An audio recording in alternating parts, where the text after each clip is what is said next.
अमावस्या का दिन आ गया और इधर सावन लग रहा था, इधर अमावस्या पड़ गई और दूसरे दिन सावन के 15 दिन पड़ना थे, शिव के दिन पड़ना थे। और शास्त्र कहता है सावन का महीना वापिस लग रहा हो, उस दिन 33 कोटि देवी देवता भगवान शंकर के मंदिर में खड़े होकर अपनी जिंदगी का सारा पुण्य लगाना चालू कर देते हैं, पूरा पुण्य।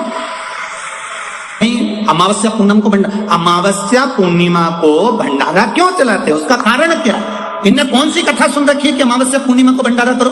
अमावस्या के दिन कोई शंकर का भगत आ गया, कोई शिव का उपासक आ गया, कोई शिव का उगड़दानी का भगत आ गया, कोई नारायण का भगत आ गया, उसको कुछ खिला दो, उसका मुंह झूठा करा दो। आखिर कारण क्या? बड़े बड़े घरों में ब्राह्मणों को निमंत्रण दिया जाता है, अमावस्या पंडित जी आ जाना, भोजन कर जाना, पूर्णिमा पंडित जी आ जाना, भोजन कर जाना, पूर्णिमा के दिन कथा कर जाना, अमावस्या के दिन कथा कर जाना। अमावस पूनम का ऐसा योग क्यों बनता है? उसका कारण केवल एक, शिव महापुराण की कथा कर रही है। अमावस्या का दिन था, दूसरे दिन सावन का महीना वापिस चालू, श्रावण वापिस चालू होना था। दोनों का जब संजोग होता है, सावन का जब संजोग होता है, आपको कथा में भी पहले कहा, मेहमान तुम्हारे यहाँ रहते हैं जब तक बच्चों को कुछ नहीं देते हैं। मेहमान जिस दिन जाते हैं 200-500 रुपए बच्चों को दे जाते हैं। और सावन का वापिस मध्य का प्रारंभ का दिन वापिस हो जाता है, जब होगा सावन वापिस चालू होगा, उस दिन 33 कोटि देवता, यक्ष, गंधर्व, देवता, पितर सब उस दिन लुटाते हैं, संपदा देते हैं, बेबकू देते हैं। और उस दिन भूल से भी अगर एक कनेर का फूल शंकर भगवान पर चढ़ जाता है तो जिंदगी का सारा भंडार हमारा भर जाता है। एक पुष्प, कनेर देखा है? पंचपुष्प शिव महापुराण की कथा बाकी है पहले, उसमें कनेर के फूल का भी दर्शन कराया था। ये रोड के ज्यादातर लोग ये कनेर का जो फूल है ना रोड के बीच में लगा देते, क्योंकि उसको जानवर भी नहीं खाता, पशु भी नहीं खाता, पक्षी भी नहीं खाता, जहरीला लगता होता, पीले कलर का होता, लंबा, काम भी कुछ नहीं आता, बस वो कनेर का फूल। और आंधी तूफान पानी गिरता है तो जमीन पे टपक जाते, ढेर सारे गिर जाते। देखे कि नहीं देखे? अरे बोलो तो जम के देखा है ना? उसको बकरी भी नहीं खाए, पशु भी नहीं खाए, पक्षी भी नहीं खाए, जानवर भी नहीं खाए, जहरीला कनेर का पीला पुष्प। भूलवश आज राजा नल और दमयंती जा रहे थे, उनको फूल नहीं मिले, शिव जी को समर्पित करने के लिए कोई पुष्प ना मिला। इनको अंदाजा नहीं है क्या दूसरे दिन सावन का वापिस मिलन है, इनको नहीं ज्ञात था कि 33 कोटि देवता अपना भंडार लुटाने के लिए तैयार रहते हैं। 33 कोटि देवता भूलवश चढ़ गया, भूलवश अनायास, मालूम नहीं है कि कनेर का पुष्प चढ़ गया। अब इनको पुष्प ना मिला, पुष्प ना मिला, ना मिलने पर इन्होंने देखा मार्ग से जाते जाते इस पुष्प पर ना पक्षी बैठ रहा है, ना पशु बैठ रहा है, ना इसको कोई खा रहा है, ना कोई जान रहा।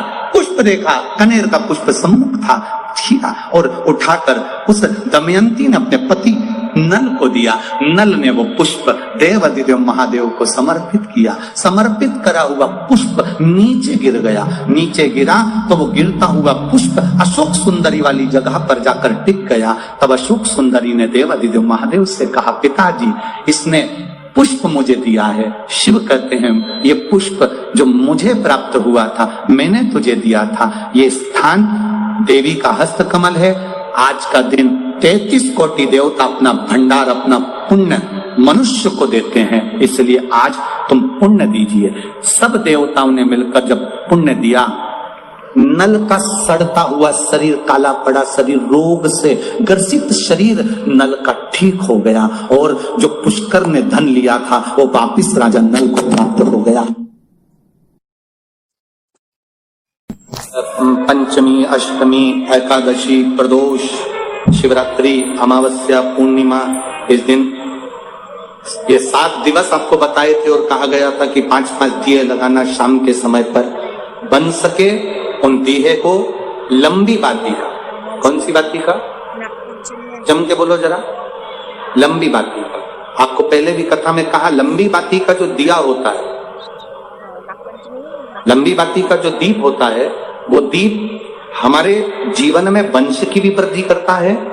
इसलिए हमारे यहाँ पितरों का दिया, देवी जी का दिया, नवरात्रे का दीप, ये सब लंबी बाती के लगते हैं। तो लंबी बाती का जो दीप होता है वो हमारे वंश की भी वृद्धि करता है, लक्ष्मी की भी वृद्धि करता है, सुख समृद्धि और अगर मान लो भूल से हमारा कहीं पैसा अटक गया और वो व्यापारी नहीं दे रहा, तो लंबी बाती का जो दिया होता है वो पैसा भी हमारा वापिस लौटा कर लाता है। इसलिए लंबी बाती के दीप का स्मरण करें। सावन के महीने में उसमें 7 जगह अर्थात 7 तिथियां ऐसी हैं जिस दिन 5 दीप का वर्णन किया गया है हमारे शास्त्र में। अब बहुत सावधानी से सुनिएगा।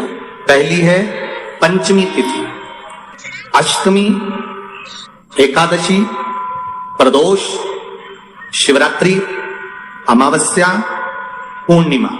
ये 7 तिथियां हमारे यहाँ सावन के अधिक मास का जो संजोग होता है, इसमें ये 7 तिथियां, वो तिथियां हैं 7 जिन तिथियों में अगर हम 5 दीप घृत के घी के 5 दिए अगर अपने दरवाजे के बाहर केवल भगवान की भक्ति के लिए, शिव तत्व की प्राप्ति के लिए, वैसे तो दीप लगाना चाहिए तुलसी के क्यारे के पास लगा दो, मंदिर में लगा दो, या शिवालय पर लगा दो, या देवालय पर लगा दो।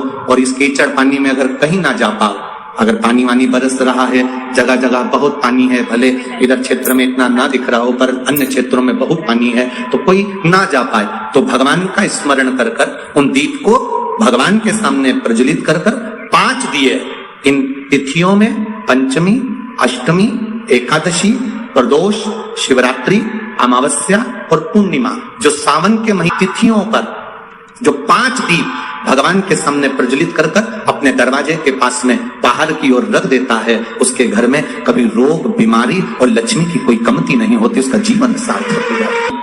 अब कई लोग कहते हैं गुरुजी पंचमी हम 2 लें, 2 पंचमी आएगी, 2 एकादशी का वर्णन आ जावे, तो हम कौन सी? तो यहाँ एक भी अगर आप कर रहे हो 7 तिथियों में से एक भी, अगर ये नहीं कर पाओ तो अगली कर लो, अगली नहीं कर पाओ तो ये स्मरण में रहकर डॉक्टर का पीछा ही नहीं छूट रहा हो, तो शिव महापुराण, विष्णु पुराण और स्कंद पुराण में जो पुरुषोत्तम कथाओं का वर्णन किया गया है शाम के समय घी का दिया नदी के घाट पर, तालाब पर, कुएं पर। शहरों में अगर नदी तालाब नहीं है तो आपके घर में जो मटका है, हंडा है, शहर वालों, गांव में अगर नदी तालाब हो, अपने शहर में हो तो वहां लगाओ, और अगर नदी तालाब नहीं हो तो पानी का जो हंडा मटका रसोई घर में होता है, अमावस्या के दिन शाम को वहां भी दिया लगा सकते हो। अगर नहीं है नदी तालाब, बावड़ी, कुआं, तो अगर है तो वहां जाओ, नहीं हो तो वहां जाओ, कल लगाओ। महीना आ जाए और श्रावण के महीने में अगर अमावस्या के दिन कटोरी, उस कटोरी में धान भर लीजिए, चावल, उसमें एक लौंग और एक बेलपत्र, बस ये रख लीजिए। जो हंडा होता है घर में, पानी का मटका होता है, पितरों का जो स्थान होता है जहां पानी पीते हैं अपन, मटका, हंडा, टंकी, बाल्टी, जो भी हो। आजकल तो लोग आरओ लगा लिए हैं तो नीचे भी तो मटका रखते होगे, हंडा रखते होगे, टंकी रखते होगे, उसी के पास में वो कटोरी रख दीजिए। 14 की रात्रि अमावस्या के दिन उस कटोरी का चावल, बेलपत्र, ये सब शिव मंदिर के अंदर आप कोई भी एक स्थान पर, कोई दोने के अंदर रखकर या कागज के अंदर रखकर, शिव स्थान पर, शंकर के मंदिर में शिवलिंग को केवल स्पर्श कर कर जमीन पर ही उसको एक कागज में या दोने में, उसको जहां जलाधारी होती है वो जलाधारी के पास में गणेश वाले स्थान पर, गणेश वाली जगह पर उसको, जो अमावस्या पड़ती है, चावल की कटोरी में एक कपूर का टुकड़ा रख दीजिए महाराज, छोटा सा, और कपूर का टुकड़ा रखकर उस कपूर को दरवाजे के बाहर कटोरी में ही, चावल रखी हुई कटोरी में ही उसको पितरों का स्मरण कर कर जला दीजिए।